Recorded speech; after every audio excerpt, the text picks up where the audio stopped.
Hello, everyone, and welcome to another live edition of The Wrap right here on the Viking Media Network on YouTube.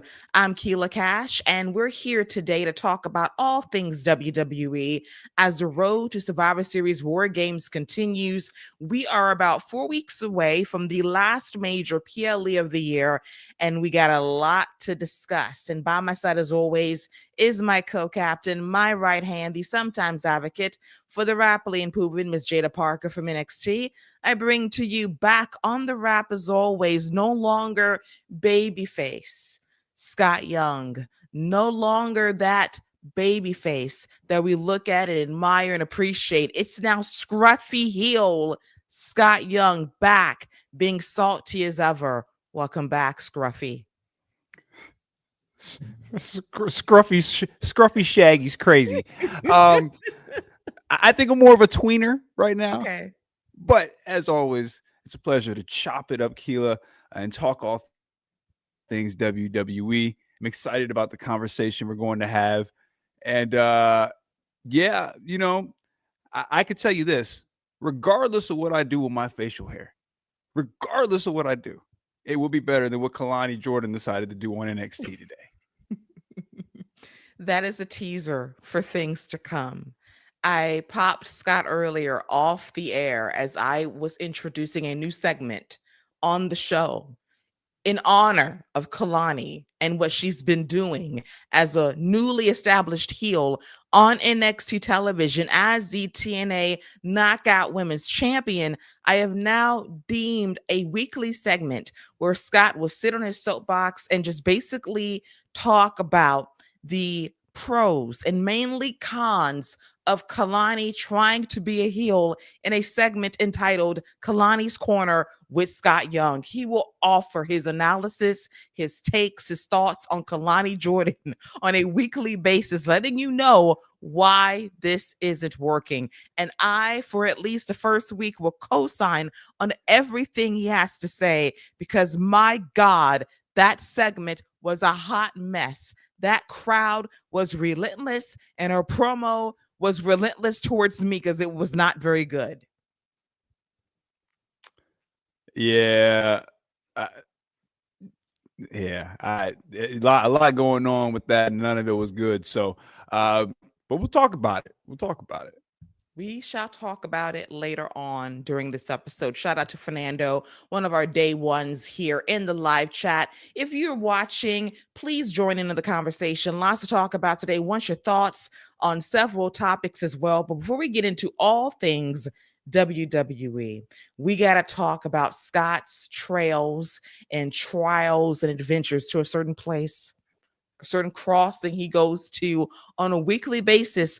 Unbeknownst to me, last week he was already into season 2 as he moves along to get caught up to the current season dropping sometime next year on the CW. Scott, tell me what has been happening lately on Sullivan's Crossing on Netflix.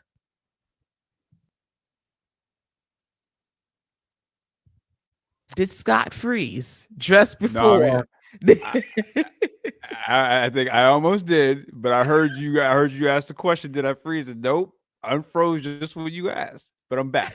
So listen, I crossed over the Sullys, went back over to the campground, and found out his daughter Maggie's pregnant.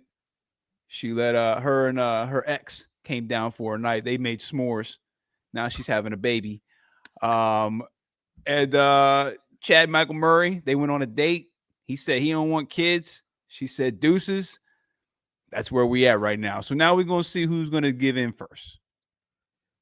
I cannot believe that you equated s'mores to the birds and the bees. I mean, I when mean you that. really think about it, it is the melting of two things. It's a lot of heat involved, and then boom, there's a baby s'more. So I absolutely get the analogy. I do. A lot of elements involved, a lot of sweets, and you put it all together, you got the package. I so want to make a agglomeration joke, but I won't. But I won't. I will not make that joke, even though I just did. It was a conglomeration of things happening, and then baby s'more was made on Sullivan's Crossing. What a great recap. This season is already off to a very hot start. How many puns can I make to really make this melt away? We shall see in this segment for sure. But that was our Sullivan's Crossing recap for the week. Thank you very much, Scruffy, as we now get to our next topic at hand, which is the NBA. We talk about the standings every week for the next 8 months to see what's going to change heading into the NBA postseason, which is a ways away. But we always like to armchair quarterback here, see how the standings look, because it does change legitimately week to week. But I have to shout out Scott's Lakers. Through injuries, through adversity, they're actually winning when it counts most. Yeah, I'm not surprised. This is what we do. You know, we essentially have the Beatles out there with Austin Reeves, Luca, and Laravia running the show. So, you know, that's where we're at right now. But shout out to the backups, the backup dancers. You know, DeAndre Ayton. I'm about to call him DeAndre Orton. DeAndre Ayton, Mark Smart, even Rui, all had the 20s. Nick Smith Jr., two-way contract guy, decided to have 26 points. Shout out to him. Bronny James catching oops. Yeah, I feel real good about what the Kings walking back into. Yes. Once he gets past his sciatica, he should be walking into a very decent situation in the next month or so. And, there was a nickname for the big three. I don't know how to take it. It was funny to me in the moment. I'm going to get Scott's take on it right now. So, Scott, you remember back in the 80s, we had these Showtime Lakers, right? Prime Magic, just prime time in the form, winning championships for Jerry. Then we had, at the time, another Laker great out there coaching them up, Pat Riley. Beautiful times, right? Beautiful times. And now there's a new nickname bestowed upon the big three you mentioned. Heard the word. We got the Snowtime Lakers now. The Snowtime Lakers. So. The Snowtime Lakers, though, I guess it's fine. I mean, you got Luca the Don, Lemon Daddy, and who's Laravia. So I guess the Snowtime Lakers works. Laravia is like a badass name, though. Just say Laravia. Just menacing. I do like the name. So they're winning. Yeah, Laravia is a dope name. It is actually, it just sounds cool. And they're winning games. And the standings are right now. And the Thunder, who we're watching on Peacock, they are 7-0 right now. For now, they are undefeated. The only undefeated team in the NBA at this point. Number 2, the Spurs, 5-1. The Lakers, number 3, 6-2. The Nuggets, 4-2. The Rockets, 4-2. The Timberwolves coming in at number 6, 4-3. The Trailblazers, 4-3. My Warriors, 4-3. The Clippers, who are playing OKC right now, 3-3. And finally, who got a win? The Pelicans, who are now 1-6 in the West. And Scott had to go away for a moment as we transition briefly to the NBA Eastern Conference. The Bulls lost their first game recently, but they're still atop of the division, 6-1, followed by the 76ers, 5-2, alongside the Pistons, who are surging at 5-2, followed by the Bucks, who are number 4 at 5-3. As I bring Scott back to the show after he had to dip out for a second, as I go through the Eastern Conference standings, then we got the Knicks in at 4-3, along with the Heat 4-3, the Cavaliers 4-3, the Raptors and the Hawks 4-4, and the poor, sad Brooklyn Nets bringing up the rear, the only team in the NBA not to get a W yet, 0-7. Scott, your thoughts on the standings? And Scott still might be frozen potentially right now if he can hear me, and he cannot. I'm back. I'm back. I'm back. I'm back. Okay. I'm here. I don't know if y'all can hear me or not, but I'm here. Can you hear us? Can you hear me? Yeah, I can hear you, but I don't think you can hear me. No, he's leaving again. And Fernando, we will talk about your question because it's a very serious question, a very serious allegation that Devon from the Dudley Boys recently dropped via an interview with Maven a few weeks ago. We're going to talk about that in just a moment. And I do have thoughts on that as well.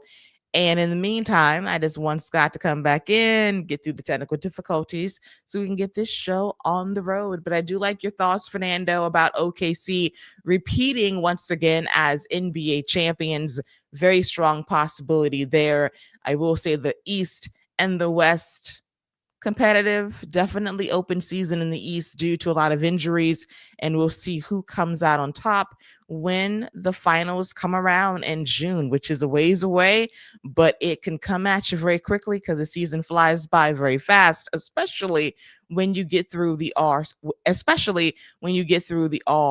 break. Still awaiting Scott's return, and we will take a quick pause, still live, as we await Scott's return to the show.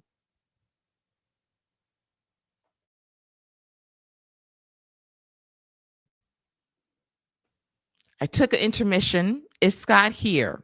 Is he live and I'm live in color? back. He's back. I'm back. You're here. I'm back. You're here for real. Yeah.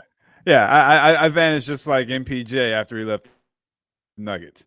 Wow. You know, so I'm pretty much doing the same thing he's doing as far as when it comes to sports. So podcasting. Well, look at you, the timeliness of what you've just done. But Fernando poses a very serious question. He wants our thoughts on Devon's allegations of racism on Jim Ross recently. He did an interview with Maven and he talked about a higher up person in WWE personnel many years ago. Basically said that no, you're not getting a push. You're not good enough because you're black. And everybody wondered who could this possibly be. There are a lot of people bandied about, and then there was some allusions to who this could be. Cowboy hat, southern accent, love the Sooners, process of elimination. The answer was Jim Ross. Devon confirmed it. Scott, your thoughts on what Devon said via the interview a few weeks ago? Couple thoughts. Initial first knee jerk reaction is, was he just telling him what he was told? Was he just telling him, we're not going to push this guy because of what he is, because of the color of his skin? Or it's that he was just telling him what he knew that he already heard from the brass, or Jim Ross just isn't the nicest guy we thought he was. So it's one of the two. There's no in between. You can't just be racist to one person. That's, if you see it on one, then that's how you view all black people. That's how you view all people. You may like certain people better, but your overall thoughts on the overall race is going to still be that. So it for me, it's real simple. It falls into one of the two categories. He was either relaying a message that he had heard at the table, he had heard from somebody at the top, the racism going on, which is like, I'm just letting you know now, you're not going to get the push because you're black. Or Jim Ross is in the same bunch and is one of those guys. That is a great assessment. Is one or the other. And Jim Ross at this time, as we're doing this episode, has not spoken publicly about what Devon has said. I would love to hear his perspective on what happened all those years ago, because we know that in WWE, especially in the creative room, in certain spaces, people did have that ideology that black men, you weren't worthy of being champion. You're not worthy of being pushed. We've seen that play out in WWE on television in storyline. So this isn't some outside the box idea. This was something brought to television using very slick words. Let's go back to Triple H and that feud with Booker T back at WrestleMania 19, basically saying that your kind doesn't get to be WWE World Heavyweight Champion. That was on television. Those were the illusions said on TV. We've had people in power in WWE be very racist towards Black talent. Mark Henry can to attest to that in very deep, in very graphic detail over the years. So it's one of two things: whether JR was relaying a message from people in that company to Devon that was brutally honest at the time about how some people felt about pushing Black talent in WWE, or he had those sentiments. It's one or the other. And I would really like to hear his perspective. I know he's going through a lot of health issues. I get it. But we got one side of the story. I want to hear what JR really has to say, because good old JR, do I want to keep saying good old when there's nothing good there? We shall see about it. But there is a history of racism in WWE based on how they characterize Black characters over the years. That is not a lie. That is not a fib. That is a fact that we have seen. And you can pull up the clips, be a witness to it. Vince McMahon on a live pay-per-view use the N-word. So there you have it. To a white guy. To a white guy in a do-rag. With the Black guy standing there. Yes. Think about that. It is a wild. It's a wild clip. It's a wild clip to look at. It's a wild. He goes and dabs up the doctor of thugonomics while King Booker is watching. Yes. It's wild. Yes. It's wild. Wild things that actually happened in WWE. And if this happened in 2025, that man would have lost his job. If that ever got out in the mainstream, would have been gone today. Back in 2006, 2007, blip on the radar. That actually happened. Yeah, it's crazy. Crazy. So that's why I said, like, it ain't a stretch. Back then, that could have happened, because look at the establishment, look at the precedents that was set on a pay-per-view that people bought, and that's what you saw live. Insanity. So those are our thoughts on that situation. If JR decides to release a statement, talk about it, we will reconvene here and offer his thoughts on the show and see what's up with that. As we now move on to some other topics at hand involving WWE present day, and that brings us to Friday Night SmackDown this past Friday in Salt Lake City, Utah, the night before Saturday night's main event in the very same city in venue at the Delta Center. Now, SmackDown, we've talked about this for the last few weeks and honestly several months. Not a great show week to week.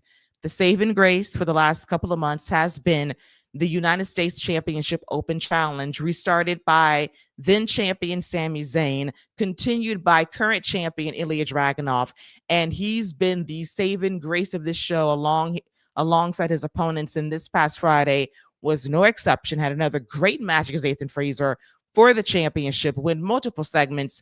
Just loved the physicality, the back and forth action that both guys went out there and put on a show. And it just really makes this championship mean something when you know at least once a week on a show that's not very good bell to bell, you're going to get a gem of a match, because Ilya Dragunov and whoever he faces is simply great at what they do. This was a good match. I actually thought this was one of the better SmackDowns. You're not wrong about your assessment of the overall program, though. But yeah, the weekly U.S. title open challenge has been a lot of fun, and this was no different. They got almost 20 minutes, and a good showcase for Nathan Fraser as well, who's been in the tag team and got a good opportunity to really show what he could do. Yes, he's a great singles wrestler. When he's given the chance to go out there, he did so again. Scary spot towards the end when he landed on his neck, but thankfully they recovered and Ilya got the win. So great showing for both guys. SmackDown being barely better than usual.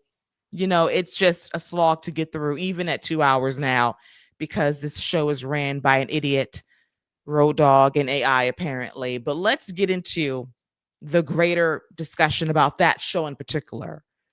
One of the lowest attended houses in a long time for WWE in Salt Lake City, Utah. It was Halloween, but still, you can pull a crowd on Halloween. They pulled 4,000 fans on a Friday night. That is I want to say maybe like a 2022 house show number you would pull for a non televised event. Not great. This has led to discussions about WWE pricing out families for these televised non PLE events for Raw and SmackDown. Raw is still doing fairly good with their shows. SmackDown has been struggling a bit. Ticket sales are very soft. We've talked about this before on the show about WWE having this boom period. Things are going well creatively. We sense an inflection point has arrived regarding the creative process and how that translates into people wanting to buy tickets to see shows live.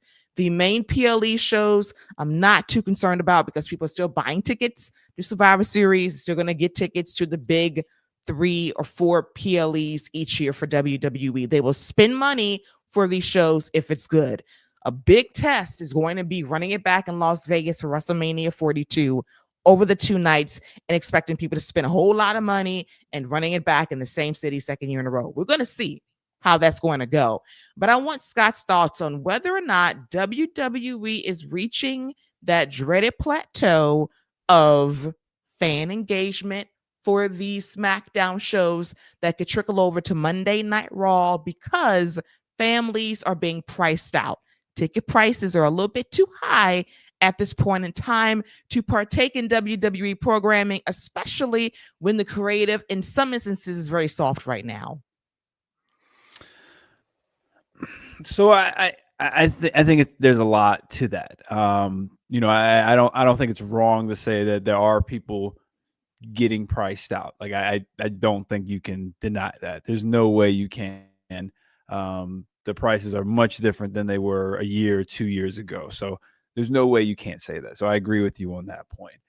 But also, like, it was Halloween, and there were. Let me tell you, I went to a trunk or treat, and let me tell you, I don't think we moved for 30 minutes. So it was.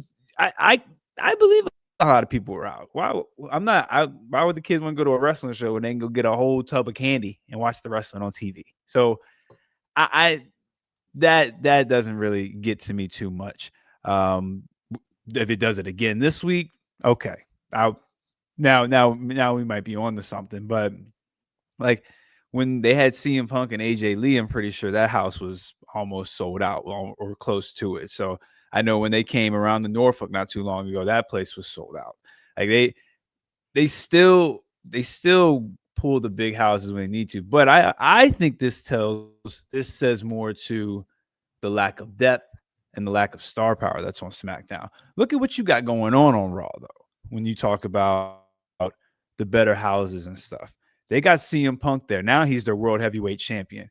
You had Seth Rollins over there, who was your world heavyweight champion. You had Roman Reigns, who was showing up a lot over there. You had Jey Uso over there. You got Gunther over there. Look at who you have over there. Dominic Mysterio, say what you want about him. Rhea Ripley, Io Sky. Your most popular women are over there because Bianca's not here. So your most popular women are all. Who's not on Raw besides Cody? So to me, I think it speaks more to the lack of who's there on SmackDown. And Cody's there. That's cool. But who else is there? I think that speaks more of it to me. I'm not saying you're wrong about the price tag because you can't say that, but I think there's a lot of other elements that are going on too. And if we just keep it in a buck, they just don't have as good a product as what they had going on. Like it's not at that same quality right now. So I think all those factors are attributing. If they were still on a high level storyline wise, I I don't think we'd be having this conversation yet. But they just don't have the story, and I don't think SmackDown has the appeal that a Raw has. You've made some very good points, and I'm not going to dispute not a single one of them because you're spot on. Fernando makes a point about a draft for both brands. They don't know how to do a draft. That is the problem, unfortunately, with that. We can scream draft all day. We need a shakeup. I absolutely agree. But when they did a draft last year, and you had Lee Fitting, who comes from the world of ESPN, who had to be a part of some NFL drafts over the years, you don't know how to present that presentation to WWE. You do everything else except that. I was done. So our theory, our idea would be to implement WWE free agency. You do a trade deadline. You can like make up like these contracts are up. Who's going to snatch up who? Make Nick Aldis and Scrap Daddy, really fight for talent. That would be fun if they can think outside the box to really reshuffle these rosters, because SmackDown, inside of a Cody and a Randy, they ain't got nothing. Nothing. Every bit of star power is now on Monday Night Raw via Netflix. And that was one of the fears, that Netflix is the new Fox, the new shiny toy on this nice, splashy platform that they're pushing. And then unfortunately on USA Network, you on cable. This is not as prestigious as being on Netflix. So that focus, that attention is not going to be there for SmackDown. Clearly, there's more creative focus and care for Monday's show versus Friday's show. And then you hear about personnel not being there for Saturday night's main event, taking the night off. I have an issue with that, because if you don't care enough to show up, why should I care enough to watch or buy your tickets if you're not backstage running the show? Paul Levesque, Bruce Pritchard, y'all want to take the night off because you're not on NBC, because this ain't a show for you? Then why should I watch if it's not an A show for me either? So those are things that kind of grind me a bit. Priorities, where are they? You want to be more political, Paul? Focus on your show. Focus on SmackDown. The rating system has changed. The demos are soft. The ticket sales aren't there right now. It could be a complete blip on the radar. Things back to normal next week. But as Scott said, for every high, there's a low. And I remember that when there was WrestleMania back in Texas a few years ago, I said that was the moment the thing turned for WWE. And that was Vince still there before he had to leave due to a lot of stuff he was doing on the low. I said that was the moment things changed. That was the moment the game changed. And the game changed again at WrestleMania. Ironically enough, WrestleMania is always that inflection point for WWE, good or bad. And creatively, since that time, it has not been great. Can they correct it? Possibly. It starts with ticket sales. It starts with refocusing on your shows, your talent, spreading the wealth around.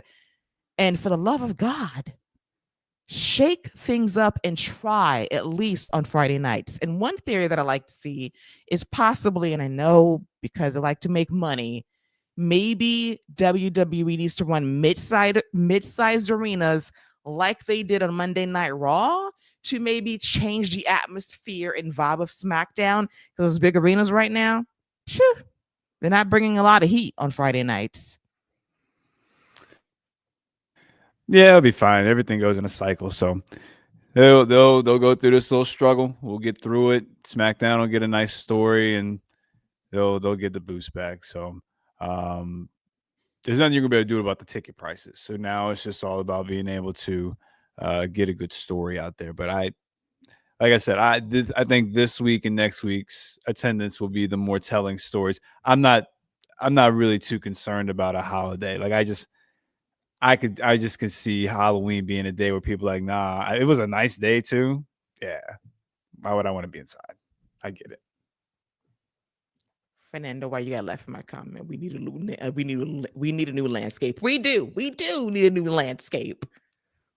Can AI produce a new landscape? And if we're gonna do the draft, man. Put them all back in the same room wearing shirts. Yes. Put them all back in the same room wearing the shirts. And when you get drafted, you got to take the shirt off and you got to go in the other locker room.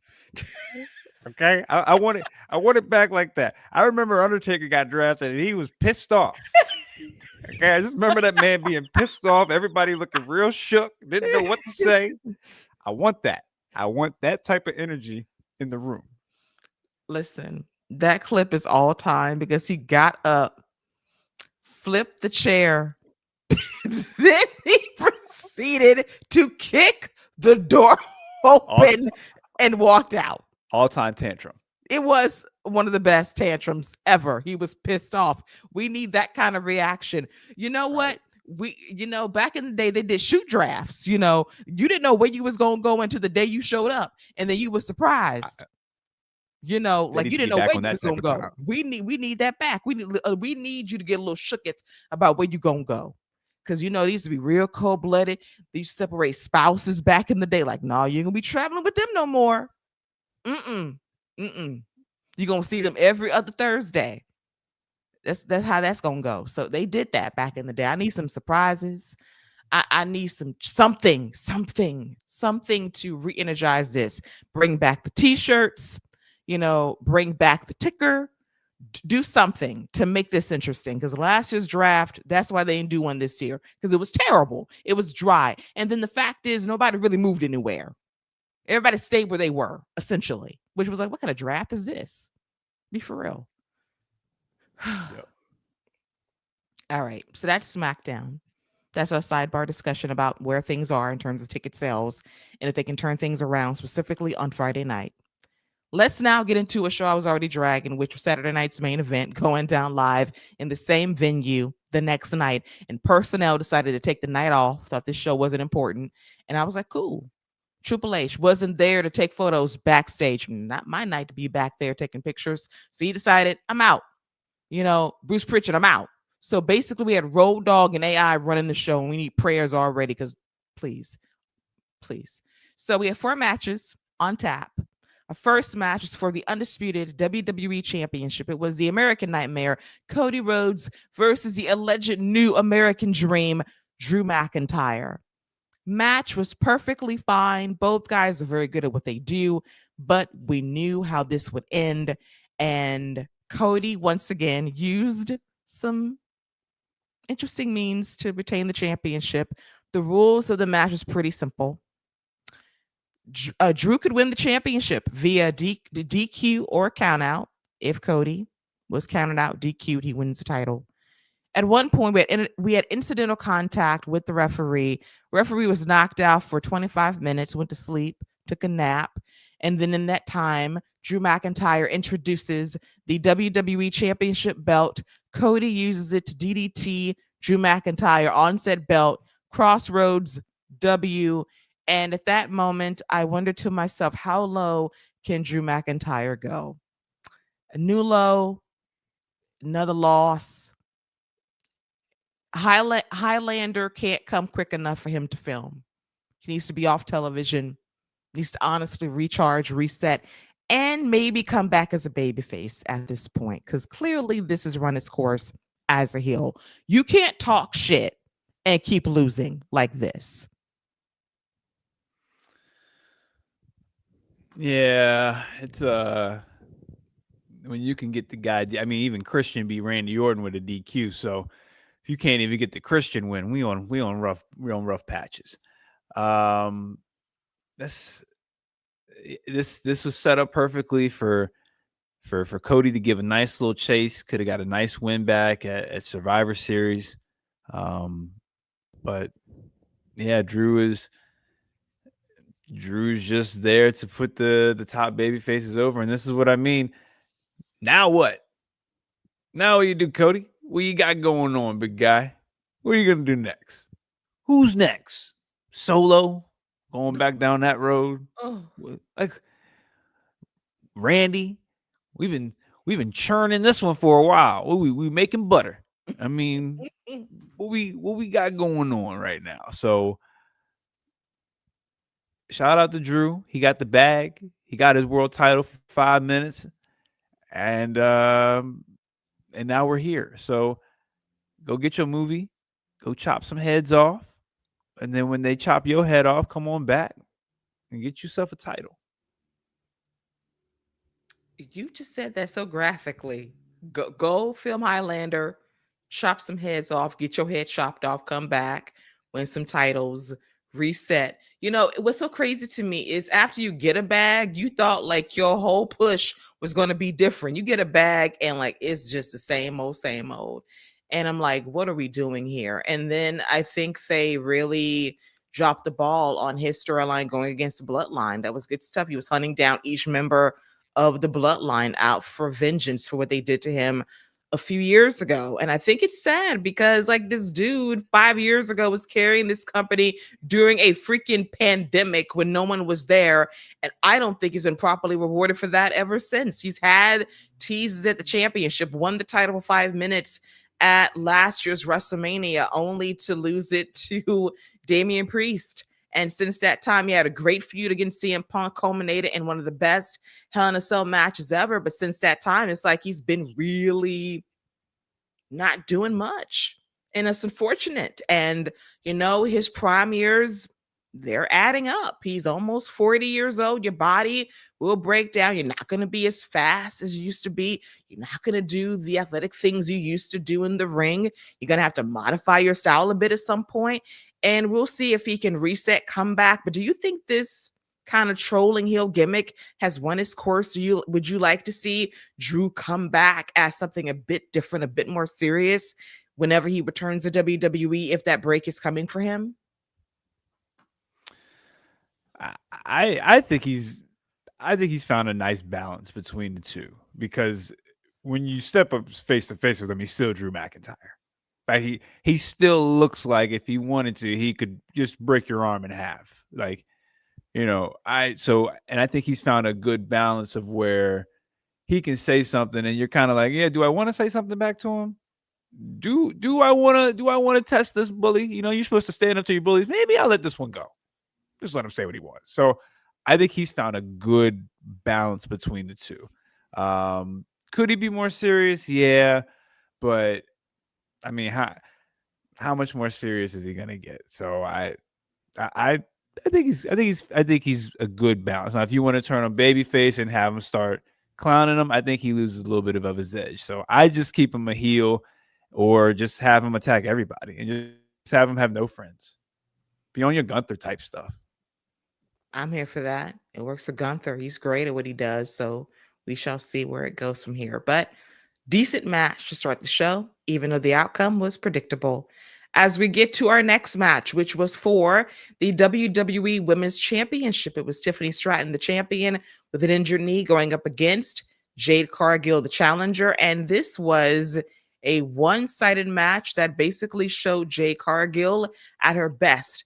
Dominant, powerful, menacing, a badass that, as expected, got the W, with Jaded to become the new WWE Women's Champion. The fourth time is the charm to win this title.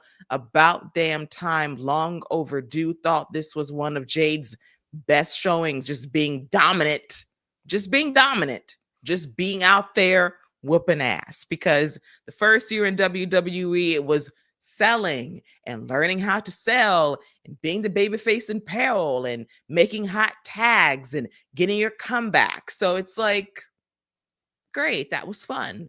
Now let her be a dominant badass. It's kind of like you're booking in reverse now, that now she must be dominant. Now she must be the unstoppable force until Bianca Belair comes back. I get it, and I'm happy for her. Match was solid for what it was. It was a nice dominant showcase for Jade Cargill.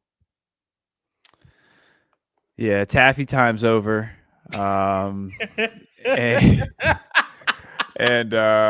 you know, I'm here for Jade. I'm just, and maybe this is me nitpicking. Like, I'm always happy for the queens to get their crowns. Don't get it twisted. But now all of a sudden she's bad. Like, she's mean all of a sudden, and now she can just plow through everybody. Now it's like, oh, we ain't doing that 10-minute spectacle. I'm running through you. We doing drills. Like what? It's just sometimes it's a lot. Like sometimes that's a lot. Like it's give me a week of her like mauling somebody and showing a whole new side. Like she's not Brock Lesnar. This ain't Brock and John Cena. Well, I don't know. That could just be me nitpicking, but I don't like the way she's just like now she's on the dark side and she's now got the dark side of the force on her side, so she can just all of a sudden completely dominate Tiffany on a whole different level. I get she's got the knee injury too, but it's always just funny how that works. Now, I am not disagreeing with you because I just said they're booking in reverse with her. For a year, it was the Jade Cargill You Must Learn How to Sell and Work showcase. They did that. And now, as fans, we're supposed to be like Men in Black. Let's neuralize you. Let's forget how she was pushed and presented. Now she turned heel for a grand total of 7 business days. Now let's go ahead and do this dominant champion push. And she doesn't sell now. And she'll mow through people in 5 minutes or less. Where was this a year ago? Like you had to slow roll her. Let's learn how to work. Let's learn how to sell. Like I'm all for that. I'm all for learning the basic fundamentals of professional wrestling. But now you want me to believe that she's a killer after 2 weeks. Okay, cool. She's going to mow through her opponents till Bianca comes back. Great. She's basically doing the reverse of what she did in AEW. Yeah, well, I don't see her mowing through people. Just because, first of all, they don't have nobody else to give her. Okay, because everybody else is tied up. Charlotte and Alexa are tied up. Michin is nowhere to be found because she has to be in the U.S. title picture somewhere. Zelina Vega is now a manager. So, and she's working with the Dark Arts. Nia Jax is a bad guy, so she can't do that. They literally don't have anybody else who can go after Jade right now to feed to her.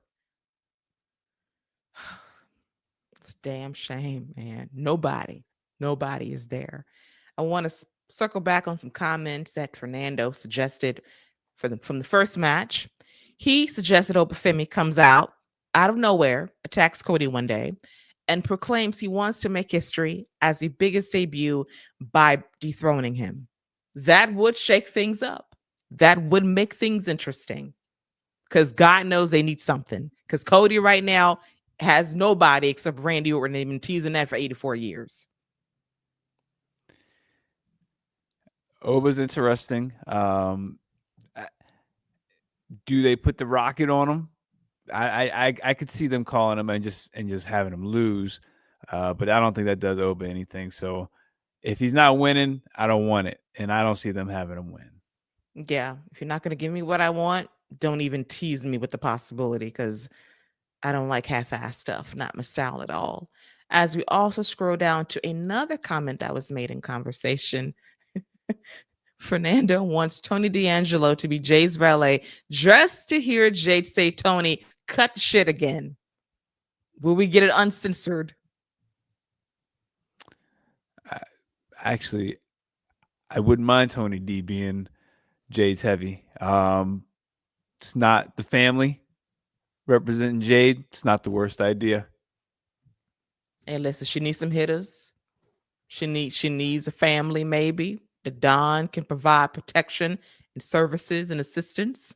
I'm all for that. So let's go ahead and make it happen. You know, we're trying to figure out where Tony D is. He was killed off NXT a few months ago, trying to get repackaged because you can't be a mobster completely in WWE. But that would be like a nice little sight gag if they were to go in that direction. But happy for Jade. As Scott says, we celebrate our Black queens, even though we question the booking and presentation sometimes, for sure. And that division, honestly, has not been the same since Naomi left to go to Monday Night Raw and Bianca got hurt. When they left, they're with the division in the story. It just has not been the same ever since, along with Tiffany having the most repetitive matches and feuds with Nia and Jade all summer long. Yeah. SmackDown needs Jesus. They need something. They do. They do. But we do know it's probably leading to Jade versus Bianca at WrestleMania. I'm here for that. That's been teased for quite some time. Bianca and her finger. It's been a long road. Hopefully, she's back soon, preferably by the Royal Rumble in late January. Our next match, my favorite match of the night, which was Dirty Dominic Mysterio defending his IC championship against Rusev and Penta in a triple threat match. I enjoyed it. Great hijinks, great fun, shenanigans afoot. Dirty Dom finds a way to win by cheating, of course. And in this case, Rusev eats the pin to protect Penta, which I'm not mad at all. So, fun match. Love the hijinks. Dirty Dom as we get to. I think you can't deny him too much longer. The people want to cheer this man. How long can they delay this? Yeah, good match. Nice win for Dom. And we can delay it a little longer because I think Monday Night Raw set a few more seeds for that turn later on down the road because we got a couple more stops we got to make before we hit that full baby face turn.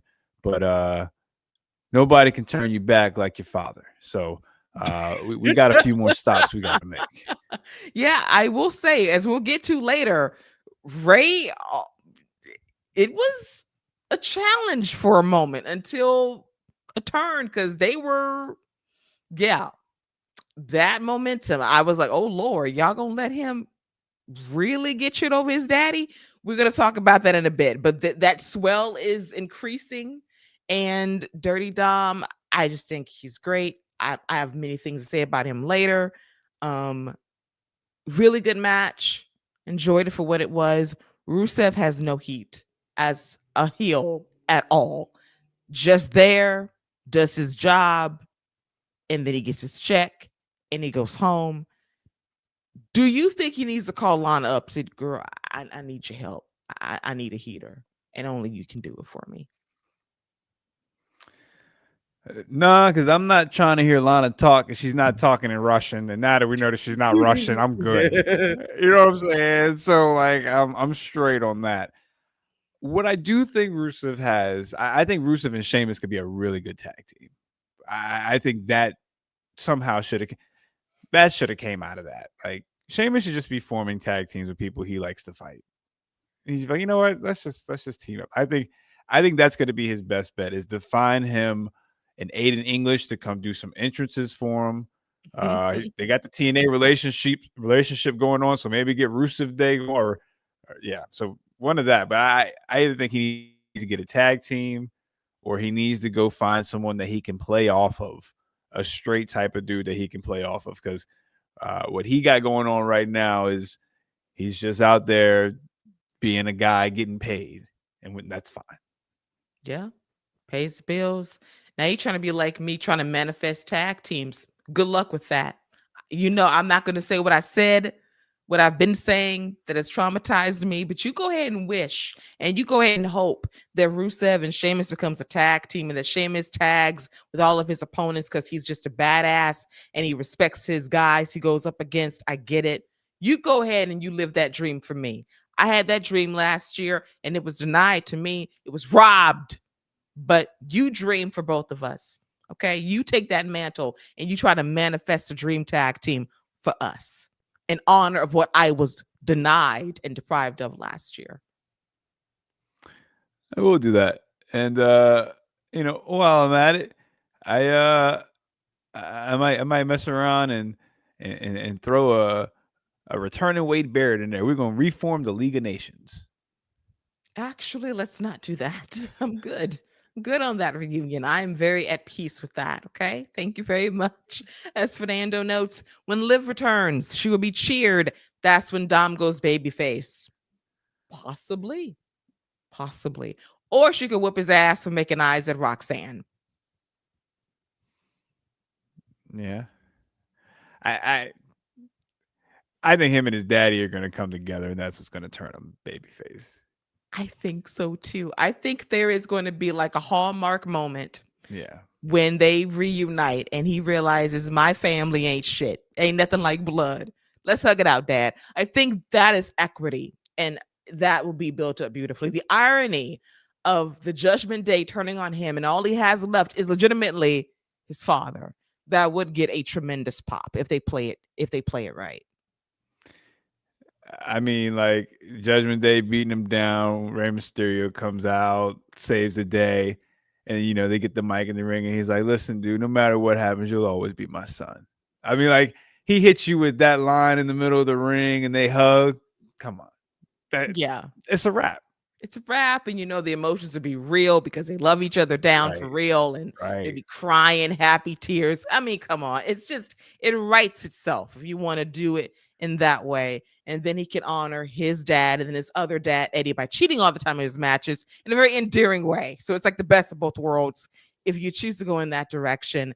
And then as Fernando tries to salvage this new League of Nations, Gunther replaces Wade in the League of Nations. Well, listen, Fernando, we need a new Imperium, okay? So if we get like Gunther, Sheamus, Rusev, Ludwig is for the streets now of the Americanos. He ain't coming back no more. He's embracing Mexican culture. He's gone. So if you can revamp Imperium, cool. You got to get the cream out the Oreo. Get Grayson Waller out the New Day. I think you'll be straight. First of all, pause. Pause. You're right, but that's literally what you're gonna have to do if you want to form that League of Nations. You gotta just scoop it on out, leave the chocolate, and just keep it moving. Now because you opened the door. Here we go. It's not an Oreo, dude. It's a Dunkaroo. It's Dunkaroo. Okay, it's Dunkaroo. Ah man, them three they put that man in the middle.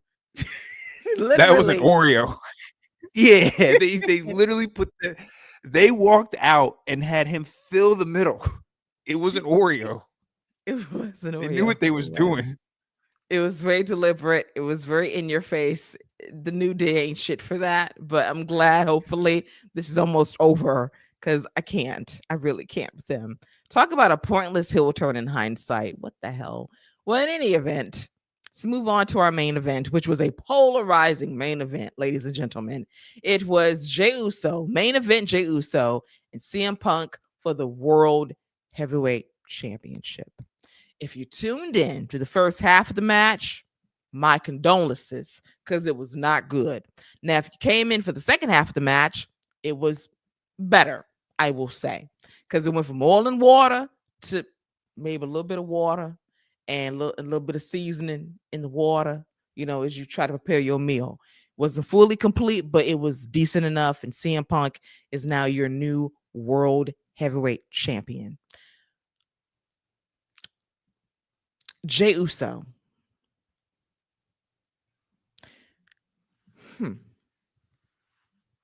For the first time, and I've been hearing this a little bit the last couple of shows because I said until the internet translates to television, until those boos online generate the television, can buy stock. Heard a little bit of that on Saturday. Heard a little bit of that on Monday. Is it a trend alert? We shall see. We shall see about this. The one thing I never wanted for Jey was to become a gimmick. Never wanted him to be just an entrance and a catchphrase. The encores are taking a lot out of him, and he gets winded in his matches, and it showed for the first half of this match when Punk had to carry him. And then you see like this kind of back and forth about Punk being old and this and that and the third. Listen, you can do what you can do against who you're against. And Jey was at half speed for half of this match. That's the reality. I'm not putting that all on CM Punk. I'm looking at Jey USO. So there's got to be a refocus of we can't be doing any more encores if it's going to expend you like that during matches. Second half was good, but it's time to kind of reassess Jey's positioning on Monday Night Raw in the main event scene, because my fear is now he's hitting a plateau, and the boo birds, they will get louder, they will get a little bit chirpier, and that might cause him to reassess what he needs to do to kind of refigure out this character. Because when he was in the bloodline, he was more than a gimmick, he was more than a catchphrase. He was a fully formed, realized character that got over. That's why he got over. Not because of yeeting, because he had a story that people connected to as a man, as a human being, as someone that people wanted to root for because of what he had to overcome in his own family. So the last part you're right about. That's definitely why he got over. But I'm on the other side of that. I think Jey Uso is just fine, man. Like I think where he's at is where he's supposed to be at. Like he's not supposed to be the top guy. I don't think he was ever intended to be the top guy as much as he was just intended to be viewed among the top guys.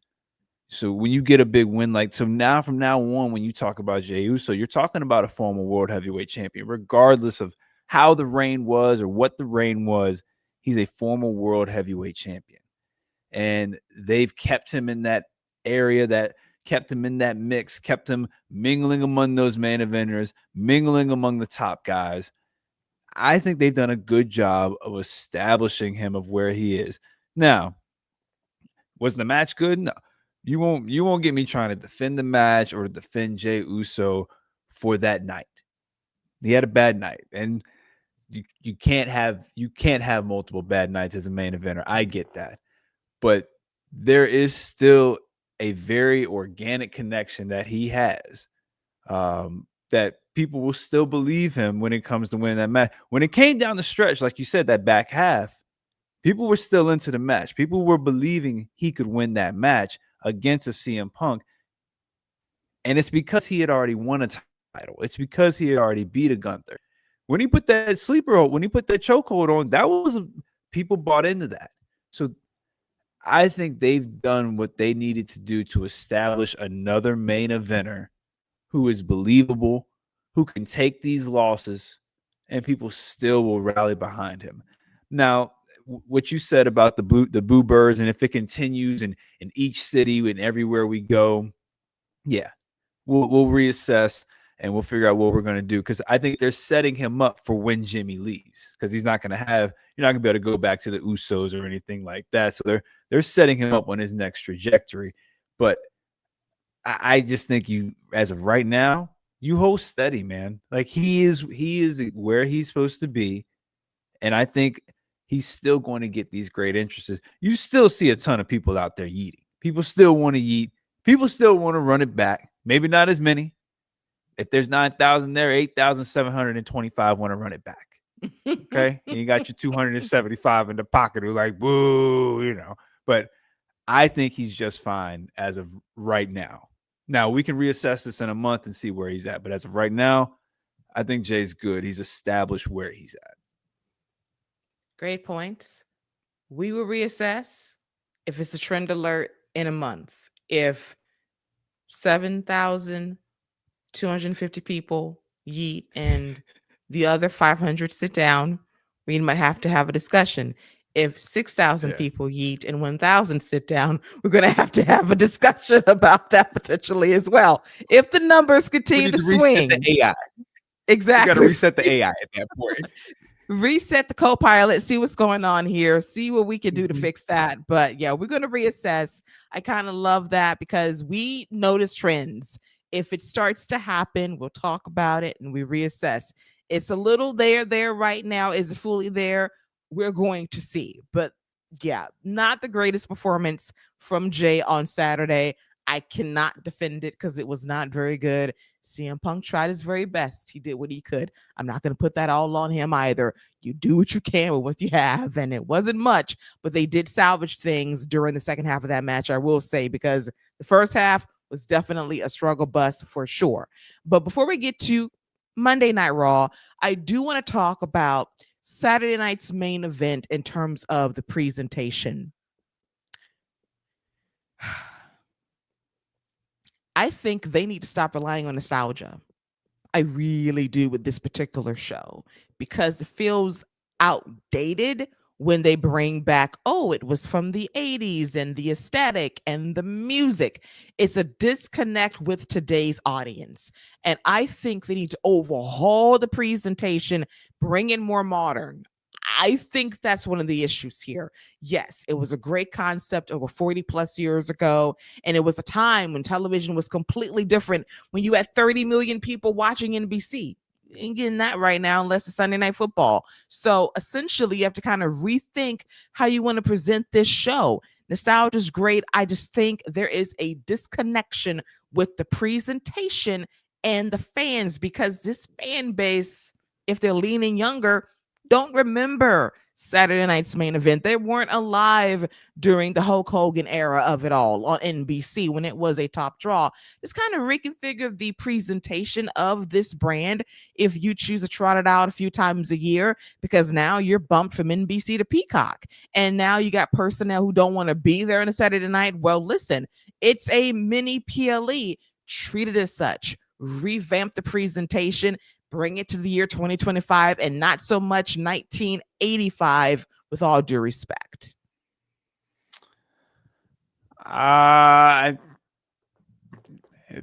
It's a Peacock special. I don't think it matters. I mean, you know,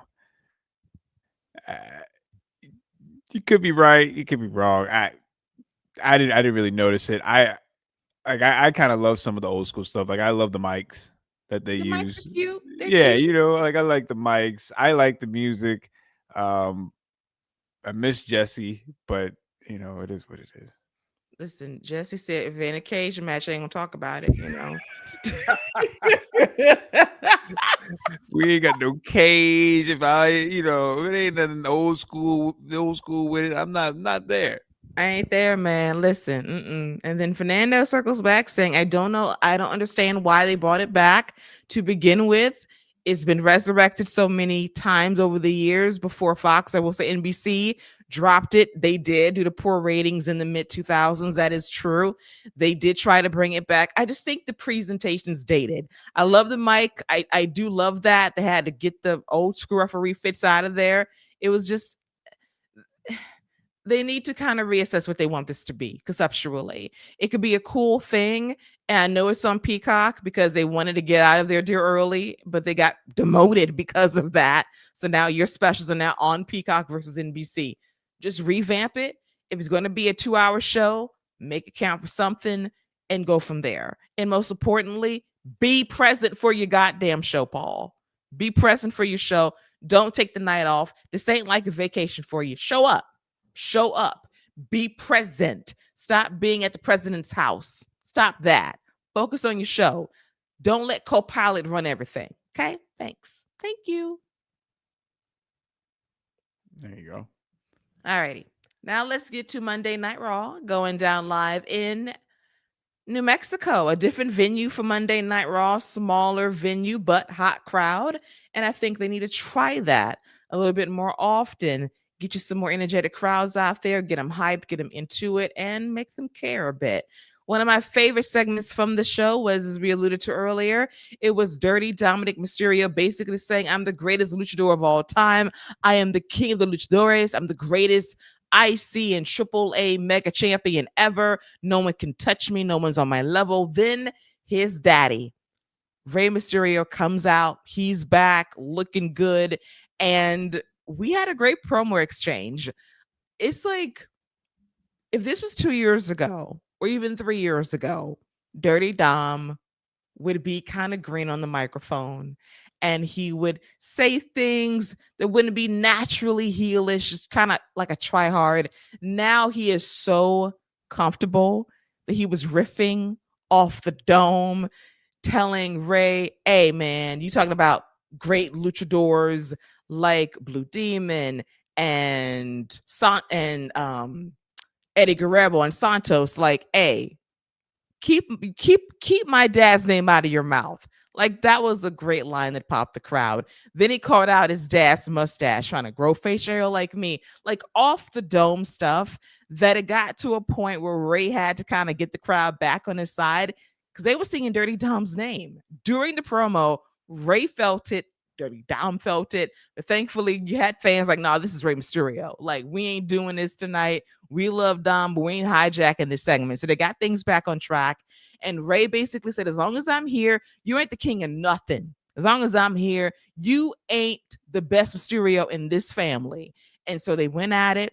And then Ray dropped the someone to 619, tried to drop the dime, and then Dirty Dom ran away. But I loved this segment so much. Father and son have great chemistry. It was a fun talking segment. Is leading to a match apparently. And if the direction is going to be John Cena versus Dirty Dominic Mysterio at Survivor Series, you got basically two shows set it up in Boston and at Madison Square Garden in the next couple of weeks to make this match a reality at Survivor Series in San Diego, because you know that John Cena will try and succeed at hitting a 619 on Dom. Sound mighty confident that Dom's getting that match.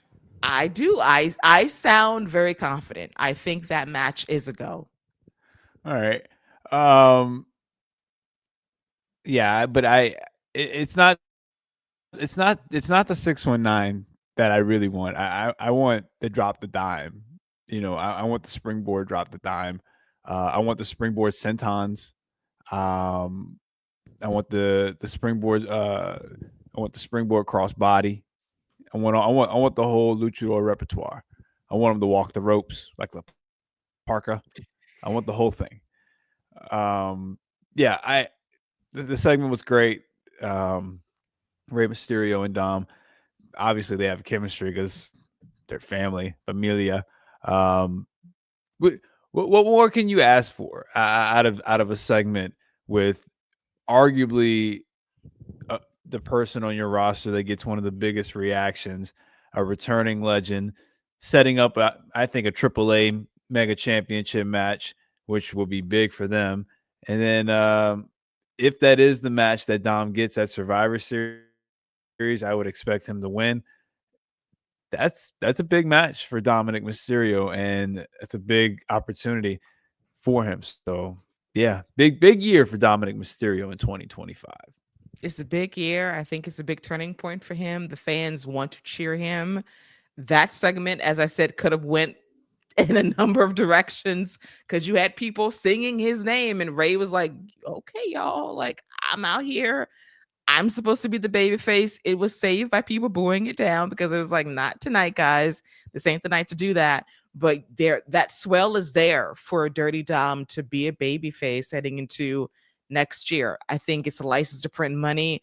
You hear his contemporaries, his co-workers speak very highly of him. They see it. Cody Rhodes tried it, talking about 15 years. Listen, I do not need Dom on a push at age 45 when he finally gets it. Like, no, no, no. Like, now is the time. In the next 2 to 3 years, he's got to be like one of your focal main eventers on WWE television. The vision is right there. That's the real vision and actuality of what he can be for them as a top star in WWE. I will also say this because Lady B and myself, we are hair connoisseurs, Scott, and we appreciate great hair.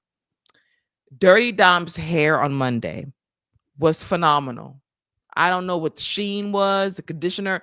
That hair was luxuriously shimmery, shiny, and just very, very luscious on Monday. Great. Go tell him to call Pantene. Listen, get that sponsorship bag. Listen, he could be a Pantene commercial right now. Okay. That hair was just moisturized down, pressed down, had more moisture than Logan's hair. I said it. Yeah. Dom, AJ Styles, and Nathan Frazier can all have a nice Pantene commercial. Yes. Get that Pantene bag. I mean that for real. Absolutely. Yes. And Fernando want to throw some shade at Cena. Cena has no lift to do a 619. He will find the lift, Fernando, for one night. He will find the spirit of the luchadora and do what he needs to do to at least hit a 319. He gonna hit a 309. Do it at the bottom rope.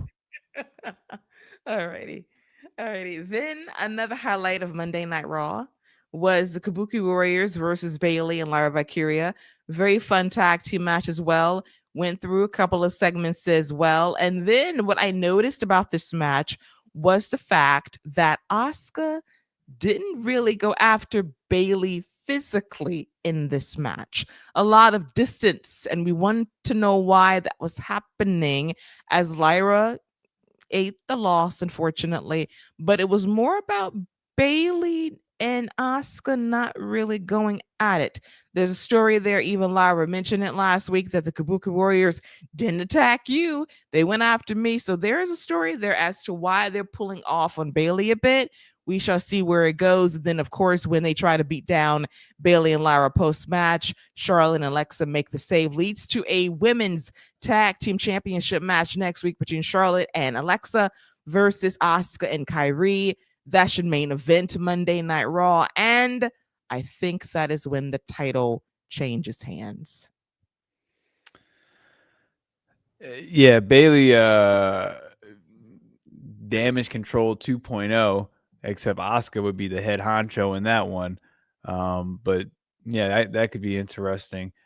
Or it could be just, smoke just to throw everyone off. But I like that they have a story.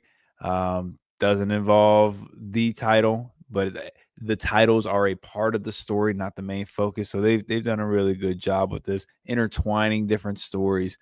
The women on Raw are cooking right now.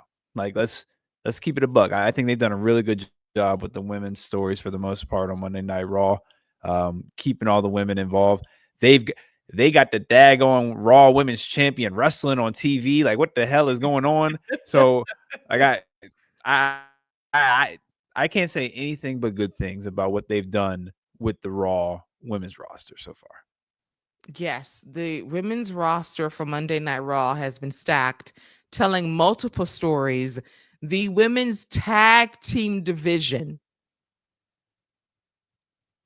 we prayed for times like this. We prayed for it. These titles were like nothing for the longest time, and now they mean something. You have teams, you have stories, you have some layers to it, and it means something. And the fact you have multiple storylines not surrounding the main championship, Becky Lynch, the IC Women's Champion, still putting over Maxine Dupree in promos. We got the Kabuki Warriors being quite possibly the best tag team coming up now, winning the titles next. You have Stephanie Vicaire and Nikki Bella, this side story, and Nikki is going to demolish Stephanie imminently. That's a nice side story, too. You got the Judgment Day getting wins on Nikki Bella. So you got that going on. Rhea Ripley and Io Sky have been off television, but you notice how the division is still pretty damn good because they know how to book it. If they can just take that energy and apply it to SmackDown, you got something going on right now. But it shows you what can be done and how the women's division on this show has carried Monday Night Raw really all year long. Well, I don't. SmackDown don't have the women to do what Raw's doing.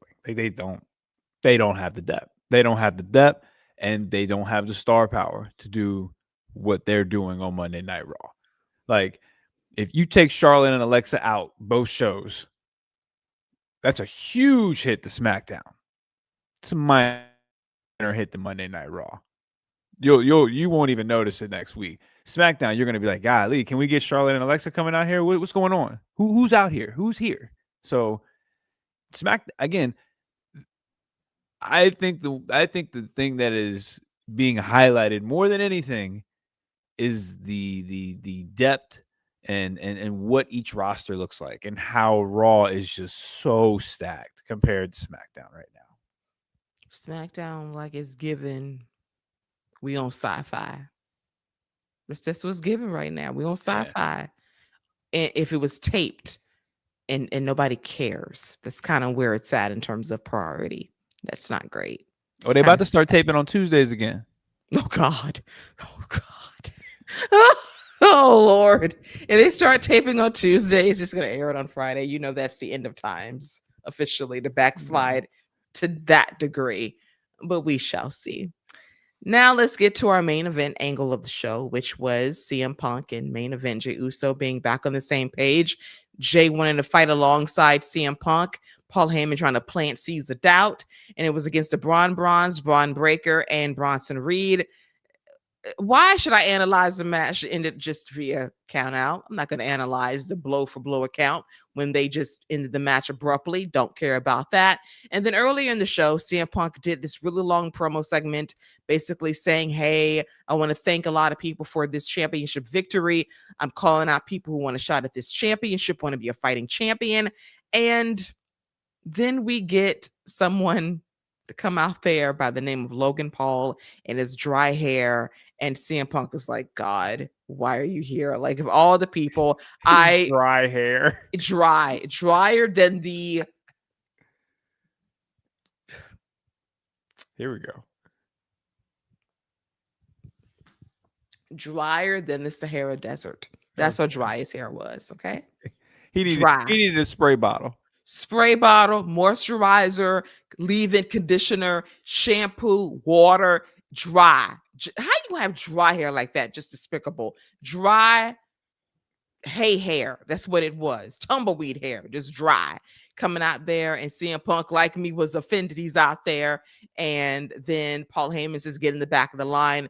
This ain't your fight. This ain't you. I have two gunners right here. Braun's next champ up. Get in the back of the line. So they beat up Logan Paul at some point during the show. Tsunami him. And I said, I know y'all ain't teasing a babyface turn. Him, please. So thankfully, the order was righted. But then again, you think about this. Logan Paul comes out there with some brass knucks, lays out CM Punk, looks at Paul Heyman. You telling me he's a part of the vision? He better not. No. It really speaks to how much they also miss Seth Rollins, because really, and then how they think less of Austin Theory, because if this was his spot, damn, they gave it to Logan Paul. Damn. I think Logan Paul with Paul Heyman's a great idea. Oh God, I think it's a great idea. I think it works on so many different levels. Many different levels. He is everything CM Punk hates. So of course Paul Heyman would want him. Like, secondly, who better to turn Braun Breaker than Logan Paul? Who better for Braun Breaker to be like, you know what? I am sick and tired of this. Than it to be Logan Paul. I think he is the perfect substitute for Seth Rollins. No, he's not the leader. He's just the most annoying face of that group. Like, I think it's great. And you know what? Someone's been hitting the gym because he doesn't look out of place beside Braun and Bronson Reed. I can tell you that. So listen, you can't be lanky beside them. Look like no, you can't be looking half stepping with Braun next to you, especially wearing a tank top.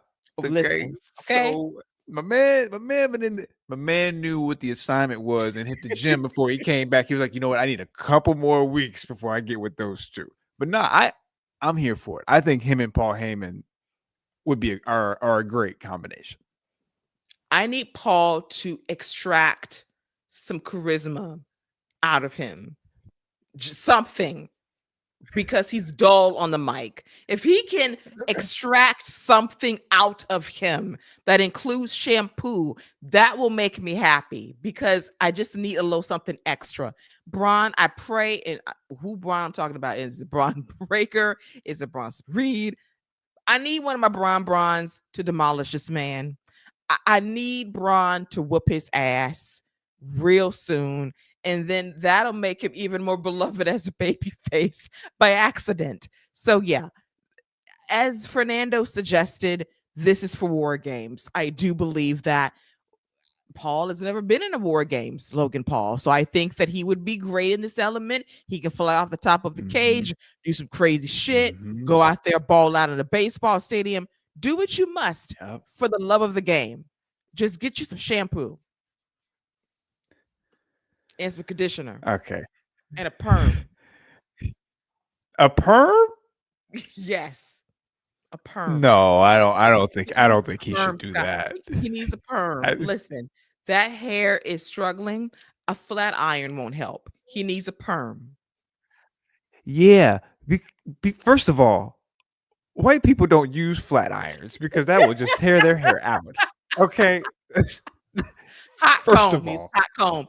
Listen, them edges are fried up. Get a hot comb. it is as he is combing it, he's gonna be combing his hair out. He'll be bald by the time he finishes. His hair not built for that. Listen, as Fernando said, he needs a Jerry curl. Get some Soul Glow. You know, get some activator. Get some Duke. Listen, I'm trying to help this man out. This hair offends me, Scott. You got this hair that should be moisturized with some lotion and some cream. And he is just dry. He should be ashamed of himself. Ashamed. You want to hit the buckshot lariat and your hair looking like that? Get out of here. Come on. Okay. All right. Listen, I ain't mad if that's what it takes. So my question is, if this is for War Games, was Logan Paul the replacement or was this always the plan? Because replacement, dude. Listen, they hit the emergency button. Replacement. Okay. I think that might have been Austin Theory's spot, and they said no. Because I think the dynamic of Paul Heyman calling Logan Paul and being like, "Yo, come join this group," and Seth being like, "Yo, what the hell are you doing?" would have been absolutely incredible. Like, and Logan Paul being undermining this entire thing and trying to take over the group from the inside the whole time would have been a great subplot. So I don't know. I'm mad I didn't think about Logan Paul and Paul Heyman together from the beginning because I think that's just such a great pairing. We need Paul to work a miracle to get something out of him. Because right now, like, he ain't giving it to me personality wise. But we'll see what the two Paulies do. So we got the two Paulies, we got the two Bronze. So we'll see where we get heading into Survivor Series War Games. Who else is going to be on the team to be determined? We shall see about that. But we'll see. We got 4 weeks to build to the card. War Games should be exciting times indeed. Overall, a very good episode of Monday Night Raw in front of a hot crowd, smaller crowd, but a hot crowd. Run mid-size arenas, WWE. I know that y'all money hungry. You want to run these big arenas. You need to do that. David, best line of the night. He needs a relaxer. Yes, he does. He does. Perm. Just get one. Just one would change your life. Just one perm, man. Get you some curls. I tell you this. If he gets Beyonce's Sacred, he will see a difference in his hair in at least 3 weeks. The difference in 21 days. Let's get some moisture up in there. Well, if by Survivor Series, if his hair looks completely different, you know what he did. He went to Sacred. Went to their website, got him some conditioner, got him some moisturizer, hair curling up all of a sudden. Come on. And Fernando makes another bold prediction. He thinks that Chad Gable is coming back to train Maxine. That would be a full circle moment because Chad, you ain't getting back El Grande, man. It's gone. He's just gone. It's done. And honestly, I'm ready for my Chad Gable babyface turn. Yeah, that'd be a good way to turn him. Yeah, I need my gunner back, man. I just need my dude back out there wrestling as babyface, who he's meant to be, a damn babyface, getting over.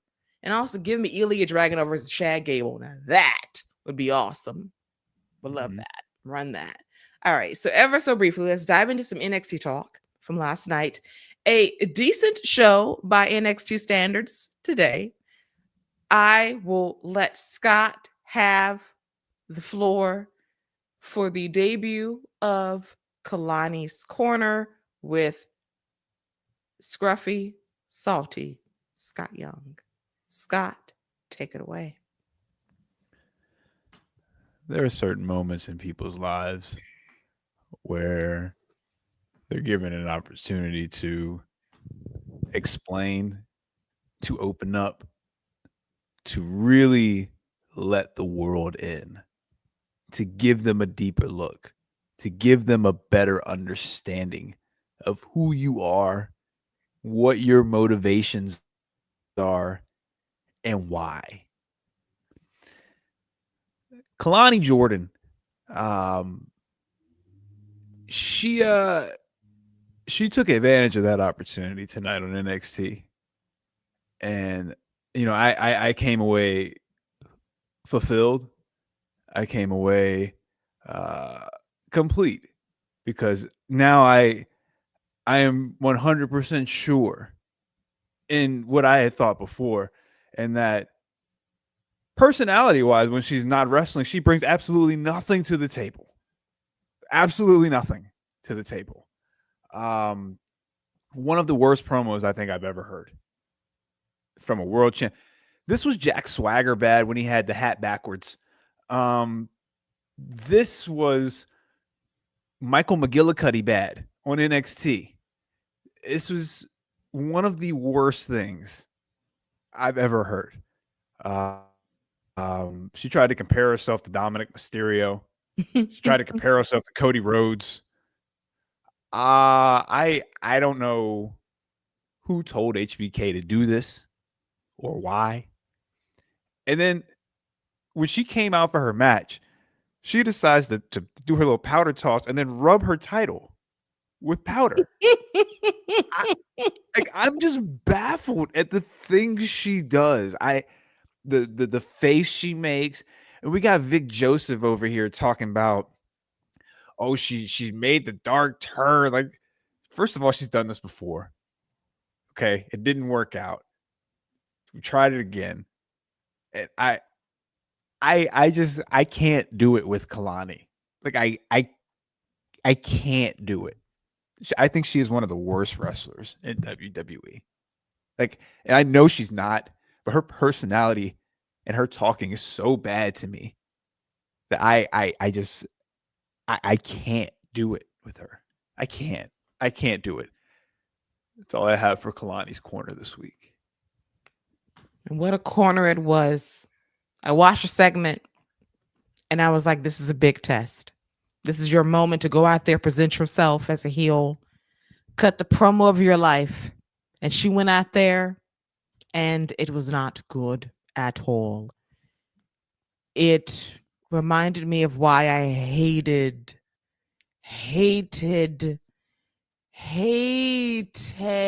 Josh Briggs' promo a couple of months ago. Just try hard stuff.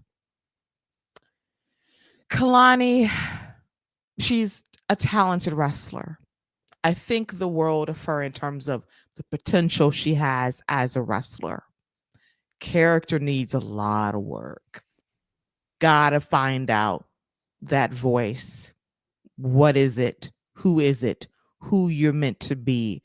In time, it can come to you with practice, with repetition, because we've seen people come through the other side of this better.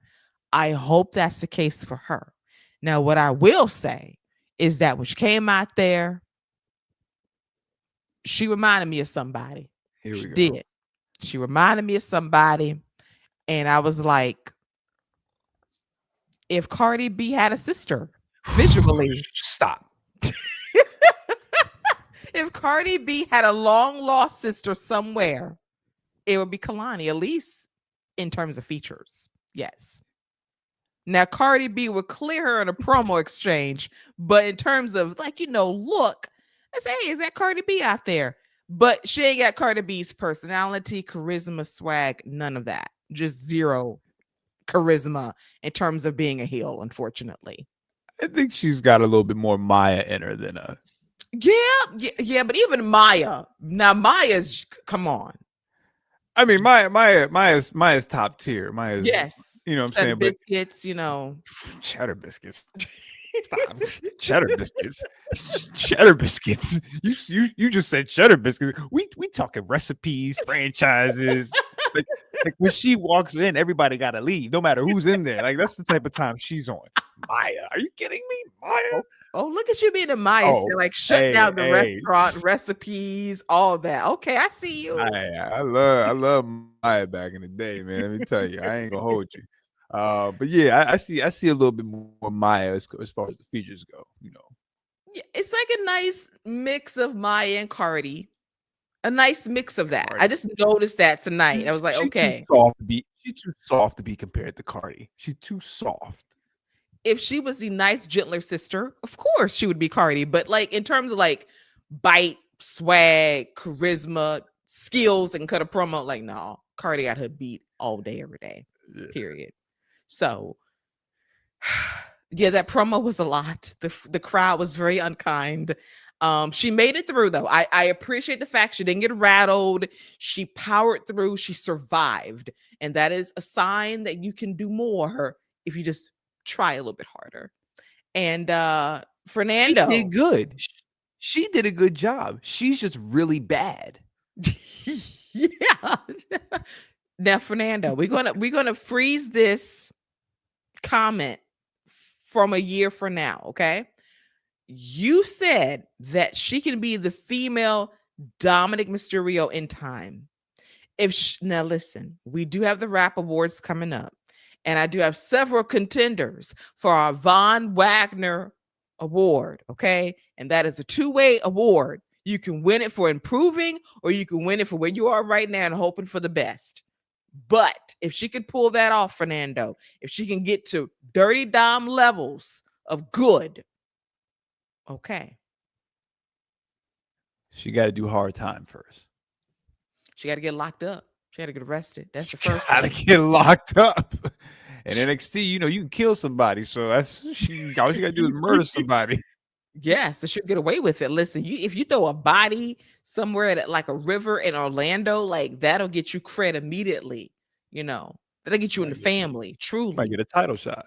you might very well if she can find what's left of the Heritage Cup. She might. You know, so shout out to Kalani. You tried. We're just gonna work on it. We're gonna work on it. And David, what happened to Ivy now? Because Chad's hurt, she's off television. So is the Creed brothers. They just resting right now on main event, just chilling. She got her hair done to take some time off. Can you imagine? That girl had a whole new fresh do, and she can't bring it to television. That's some bullshit. Bullshit. Went to the salon, got a whole blowout, and you can't even show it on television. Ridiculous. Damn shame. Damn shame that is. But another one of my favorite segments of the night was our favorite aesthetically beautiful couple who is not a couple, All Ego Ethan Page and Chelsea Green having their championship celebration, interrupted by Joe Hendry. And he introduces his new mixed tag team partner, Thea Hale, who comes out of a cake and she pie faces All Ego and Chelsea. I loved it. I think that people saw Thea Hale once on Evolve and said, oh, hell no. Like, just no. We're not demoting her to Evolve. She's not Nikita Lyons, for God's sakes. So Walker HBK did a 180. He pulled an executive action and said, no, let's get Thea back with NXT. Thank God. Because actually, her and Joe Hendry are gold together. They struck gold here. Like, I don't know what it is with NXT, but they have found a way to make odd couples just click in the best possible way. Yeah, this worked really well. Fun segment. Ethan and Chelsea worked really well. And then Joe, I didn't know who he was coming out with. I thought it would just be another wrestler, but her being the one in the cake, that was nice touch. It all worked really well. She fits really well. She's got the same type of excited energy and the faces when they turn and do the big smile and stuff. Like they're both spot on. Like it's and now so from now on, we got to worry about two people popping out. So now you don't know who's popping out where, you know. So now we get to say her name. She got a Yes. theme song. Yes. I believe in fear. Are you kidding me? Yeah, it's perfect. No, it It's is. It's great. perfect. It's Everything about great. it's great. I think they've, and I think the triple A, as Chelsea called them. I think those fans will probably latch on to them pretty easily too. I mean, it's great. It's great. Chelsea's great, man. All ego, he's great too. Like, let's just admire the pretty that is them together. Okay. Just I don't know what it was. Just whatever Walker HBK did, like he just ordained a great on-screen pairing. And then I just think he dummied his way into Thea and Joe. I think that one segment backstage when she just randomly was walking backstage, it was like, I see something. And sure enough, like there's something there. There is like this cute pairing. And what's cool is that you can package these people up and move them to the main roster to fill some space, for God's sakes, because Lord knows SmackDown needs the help. And speaking of help, the opening match of NXT, really good opener. Liked it a lot. JC Jane, that finisher, that rolling encore, is becoming one of my favorite finishers in WWE because of its impact, its sudden impact, and how you can just knock somebody out just like that to end the match. Really good stuff. And we also, hell, we need damn near everybody that was in that match on SmackDown too. This is ridiculous. The depth is there to help SmackDown if you move people up. Well, I don't think they'll work as well if you move them all up. I don't like. I think Lola. I think Lola would do really well on SmackDown. Fatal Influence. I'm not as sold on them as a unit. Them coming up under somebody, that's different. But them as a unit by themselves, I'm not sold. Lola, I think Lola's going to be. I think she's the one. I think she's the one that we're going to look back on and be like, yeah, she's got it. Yeah, Lola's moving up for Damien because he needs somebody to help him with Zelina and Alistair. That's That's a good coming. call. That's That's a good coming. call. I believe that. For Fatal Influence, your idea of Nikki Bella fronting them is a great idea. I am buying in on JC. I'm buying in on the stock a bit more. I like Fallon a lot too. The other chickadee, need some more time. Chickadee. Yeah, the other chickadee, Laney. I need more time. I need more time. I need more time with her. She's In no NXT. Kendall Gray, but she's okay. She I I am buying in on JC stock to be somebody on the main roster. Fallon, I like her a lot too. If you get Nikki in that group, it's elevated. I do like your idea. I truly do. You could drop the other girl, like, Yeah. and just bring up JC and Fallon. I think that you could just have them as a trio if you want. But yeah, because there's no point in Nikki. Like, I don't think you need Nikki wrestling every week, and she needs, and them two can do all that. So, but I don't know if they'll do that. And if they do, you need to move Nikki to SmackDown, because I agree with you. SmackDown needs the help more than Raw does. Yes, they do, absolutely. And Fernando says, "Will JC ever make it?" Yes, she will. Yeah, She's she'll been, be on she there will. for sure. She'll be on there. I mean, she has been an NXT lifer for the last 4 years. It's time. I think it's time. But I think that she needed this run as champion to really test the waters to see what she can do. I thought she passed the test. She did what she was supposed to do. She had really good championship matches. She elevated her stock. She is very good in the ring. And that's what I care about. Personality sticks out too in a good way. It's like the trick run as a heel. It's a great test to see what you can do on the main roster. He's passed the test. She'll move up whenever the time comes. Preferably on SmackDown, because as we said, they need all the help they can get right now. Before we go, any more thoughts from NXT, Scott? Nope. That's it. All righty. And with that, it is now time for us to reveal our match of the week across a lot of shows.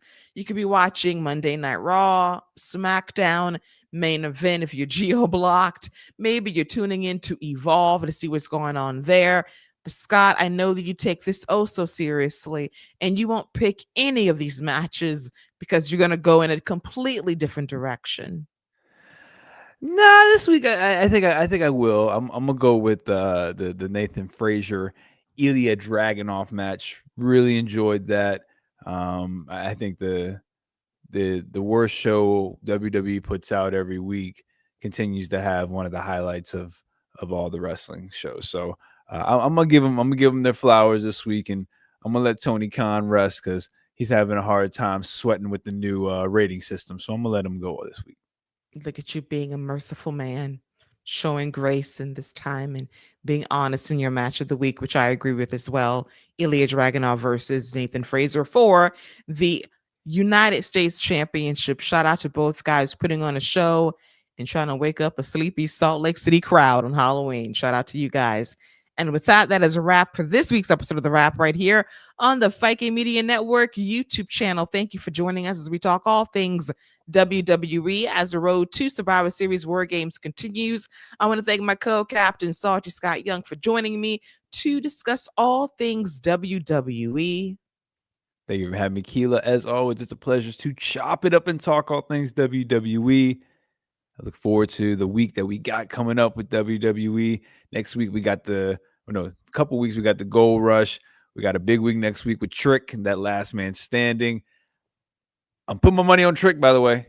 Trick's winning that title back. Wow. I have him not winning. I have him finally being promoted to the main roster because Lord knows SmackDown needs to help. I need Trick versus Dragunov as well. Run it back again on the main roster and then open challenge. So I'm just trying to manifest good things as well. And then we are approaching our final 2 John Cena appearances on Monday Night Raw. The Garden and the Garden back-to-back. TD Garden in Boston this Monday, Madison Square Garden the next week in NYC. And we have the Last Time Is Now tournament starting next week to find out who will earn the right to face John Cena in his last match on Saturday night's main event on Saturday, December 13th from our nation's capital, Washington, D.C. First round matchups are going down this Monday on Monday Night Raw, and matches include Rusev versus Damian Priest and a sleeper match, I believe, Sheamus versus Shinsuke Nakamura. Yeah, both of those should be good. Tournament's interesting. I got thoughts on that. We'll talk about it next week, though. Absolutely. And then one more question for the road. Fernando says, should Trick and Melo get back together? Not right now. Not right now. Not yet, but I think it definitely happen in the future. I could see Trick coming back to save Melo after Miz beats him up a couple more times. Yeah, possibly, maybe, definitely. We shall see where it goes. Look at you showing restraint on the Miz this week. Thankfully. I just had to mention him, though. Of course. At least you didn't go on and on and on about his greatness. So. Well, I mean, everybody already knows he's a 2-time Grand Slam champion and stuff like that. So I don't. Let's cut your mic off. Let's just unplug the mic right now before you continue, because this will get egregious pretty fast. So perfect time to end the show. Thank you, as always, for joining us in the chat, Fernando. Thank you, David, as well, with your breaking news details that varied for sure throughout this episode. As always, we thank you all for tuning in, and we'll be back next Tuesday around 11 o'clock p.m. Eastern to talk about the week so far in WWE, recapping SmackDown, Monday Night Raw, NXT, as we got some big shows ahead of us as the road to Survivor Series continues. So for myself and for Salty Scott Young, that is a wrap on all things WWE. Until next Tuesday, take care and bye-bye.